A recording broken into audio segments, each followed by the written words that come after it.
this is Copper. Who has any idea what kind of animal Copper is? So I shout it out for you. Handsome. Handsome is the correct answer. Thank you. Absolutely. We make sure we tell him that every day. You're probably annoyed with me by now, but I'm still going to do it. I heard Ocelot. I heard Serval. Ocelot's a great guess. Right size, right pattern. Serval is the correct answer. But they look very similar. But they are actually, those two species are actually going to be found on different continents. So ocelots are going to be found in South America. They also have a beautiful spotted coat and are going to be of a similar size. But these servals are found where? San Diego Zoo? What? San Diego Zoo? San Diego Zoo, absolutely. Africa. And Africa, yes, I heard it. Yes, so this is a species that is naturally found out in the savannas of Africa. So he is a wonderful wildlife ambassador for us. In fact, here at the San Diego Zoo Wildlife Alliance, we have 8 conservation hubs, including the African savanna, where you find these servals. And we are working really hard to solve conservation challenges all across the globe. We wouldn't be able to do any of that excellent conservation work without your support. So just by visiting the zoo today, you are all officially allies for wildlife. And so Copper is out here to represent some of that excellent work that we are doing out in that African savanna. Now he is very well adapted for life in the savanna. What jumps out at you? Do you notice anything about him? Long legs. Long legs, yes. Excellent for jumping, right? So he has those long legs. These guys are often actually confused for baby cheetahs because they do have those long legs, that beautiful spotted coat. They're fairly slender cats. But this is as big as Copper is going to grow. He's not going to get any bigger than this. But as I mentioned, those long legs are for a slightly different purpose than the cheetahs. So cheetahs, of course, we think of as the fastest land animal, right? They have really long legs and a very slender build to help them run really fast. Now these servals, they're decent runners, but that's not what they're best known for. They are best known for jumping. Those long legs give him an incredible ability to leap. In fact, he can jump about 6 feet straight up in the air or 11 feet across. That's pretty good, right? So that is taller than I am and probably from about where he is now to me. That's a pretty good jump, and that is thanks to those long legs. Now he does have very long legs, but I want you to take a look at the feet on the bottom of those legs.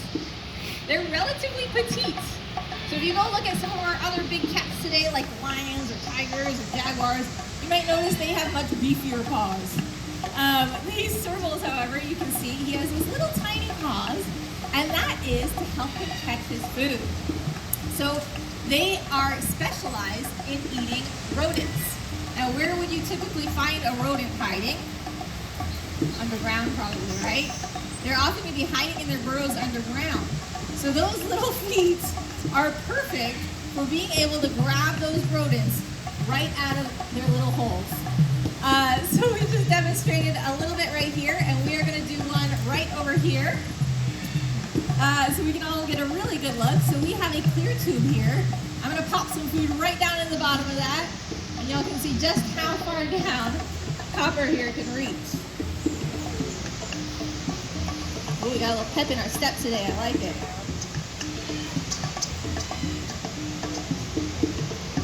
Good job, buddy. I haven't seen him use that before. So those little feet allow him to reach down in there. Now, as I mentioned, they will primarily be feeding on rodents, but they eat a wide variety of diet items. So things like birds, which are those leaping capabilities really come in handy. They'll also eat things like amphibians and even fish. So they have a really diverse menu selection.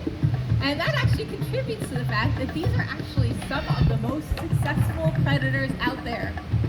So being a predator is not an easy job. If you think about it, every time a predator tries to go get a meal, their meal is literally fighting them for their lives, right? So more often than not, that meal gets away, predator goes hungry.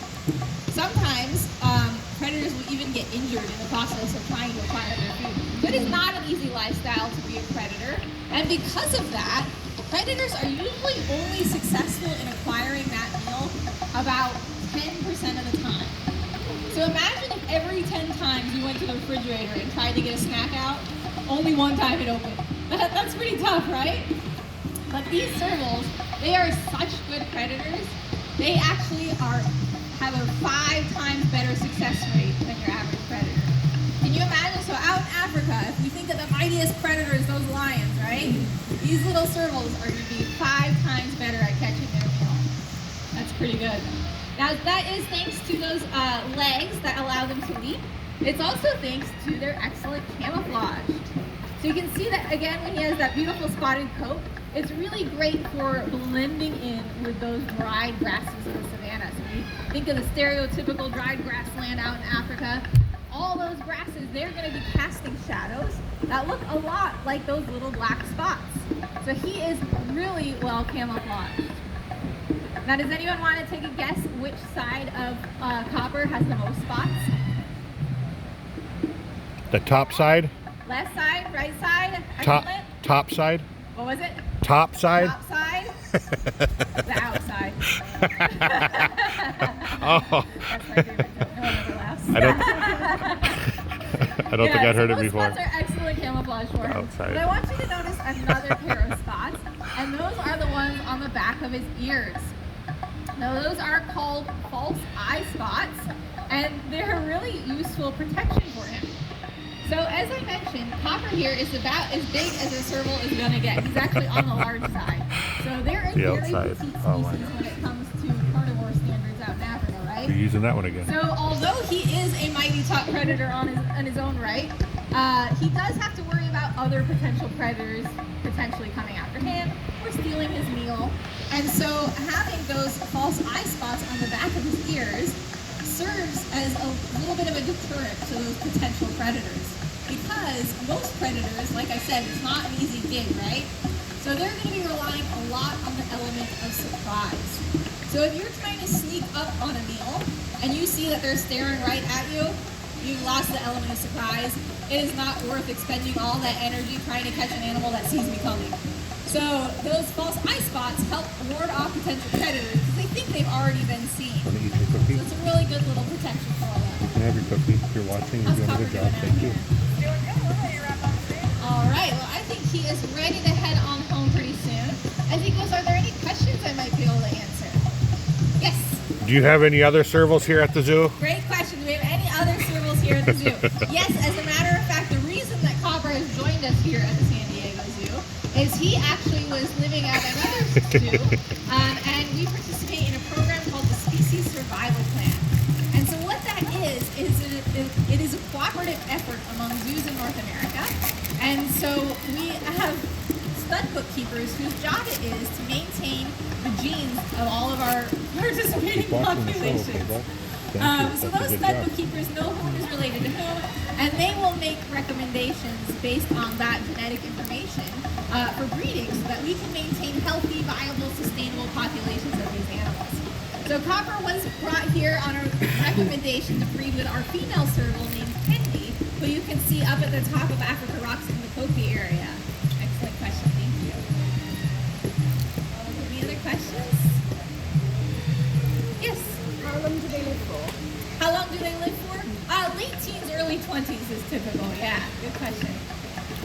It looked like she was feeding him something with a syringe. What was that? Thank you, great question. So it looked like she was feeding him something out of a syringe. So our job as care specialists is to help make this a really wonderful experience for Copper. So all of the training that we do here at the zoo is using choice and control. And so they always have the opportunity to choose to come out, choose not to come out. And it's our job to make it worth their while and make it exciting for them to want to come out. So part of that is to use various food items to make it worth their while and keep it interesting. And so what is in that syringe that you might have seen Lauren feeding with is blended chicken. So it's a really nice little treat option for him. It's a natural part of his diet. Yummy. Thank you. All right. Well, looks like, speaking of choice and control, Copper is going to take his choice to stay out a little longer. There he goes. All right. Well, if you have any more questions, please feel free to come on up with those. Otherwise, thank you so much for joining us, and I hope you enjoy the rest of your day here at the zoo. Yay! Africa Rocks at noon.